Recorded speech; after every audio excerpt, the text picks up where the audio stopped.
III. You're gambling with World War III. Gambling with the lives of millions of people.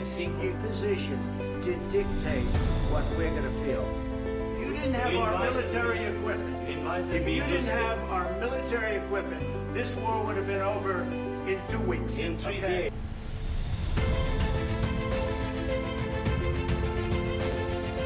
What kind of diplomacy, JD, you are speaking about? What do you mean?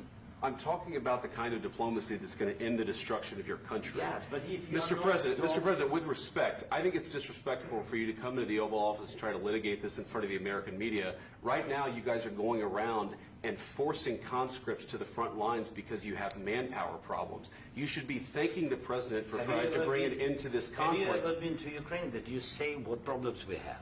I have been to. Count once. I've actually watched and seen the stories, and I know what happens is you bring them on a propaganda tour, Mr. President.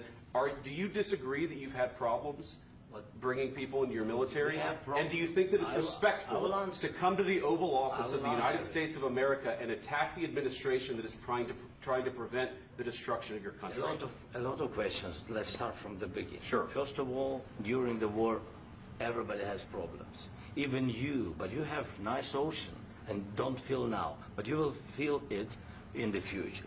God bless. You don't know that. God bless. You God bless. You will not have a war. Don't tell us what we're going to feel.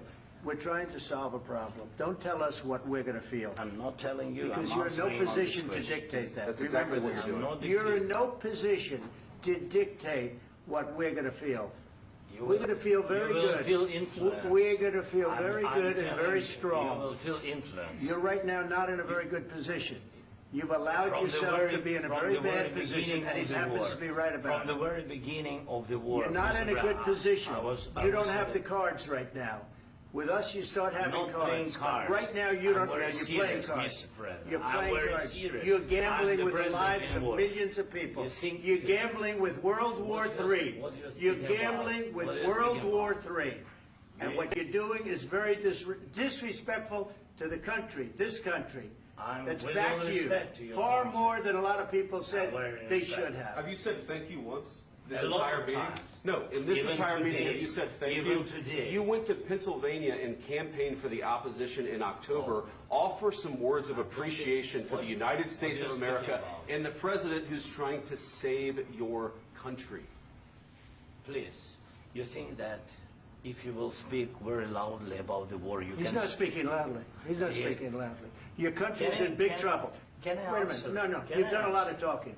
Your country is in big trouble. I know. You're not winning. You're not winning this.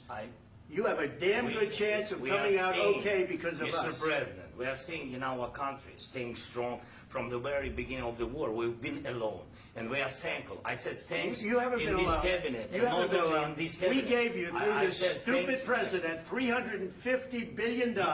We gave you military equipment, and your men are brave, but they had to use our military. If you didn't have our military equipment, this war would have been over in 2 weeks. In 3 days. I heard it from Putin. In 3 days. This is something maybe new. Less. In 2 weeks. Of course, yes. It's going to be a very hard thing to do business like this. Again, just say thank you. I said a lot of times to American people. Except that there are disagreements, and let's go litigate those disagreements rather than trying to fight it out in the American media when you're wrong. We know that you're wrong. But you see, I think it's good for the American people to see what's going on. I understand, sir. I think it's very important. That's why I kept this going so long. You have to be thankful. You don't have the cards. You're buried there. Your people are dying. You're running low on soldiers. Listen, you're running low on soldiers. It would be a damn good thing. And then you tell us, I don't want a ceasefire. I don't want a ceasefire. I want to go, and I want this. Look. If you could get a ceasefire right now, I tell you, you take it so the bullets stop flying and your men stop getting killed. Of course, we want to stop the war. But you're saying you don't want a ceasefire. But I said to you, I want a ceasefire. With guarantees. Because you'll get a ceasefire faster than an agreement. Ask our people about ceasefire, what they think. That wasn't with me. For you what that wasn't with me. It That was wasn't with with a guy named Biden, who was not a smart person. This That is was your, with, this that was is with your Obama. president. It was your president. Excuse me. That was with Obama, who gave you sheets, and I gave you javelins. Yes. I gave you the javelins to take out all those tanks. Obama gave you sheets. In fact, the statement is Obama gave sheets and Trump gave javelins. You got to be more thankful, because let me tell you, you don't have the cards. With us, you have the cards. But without us, you don't have any cards.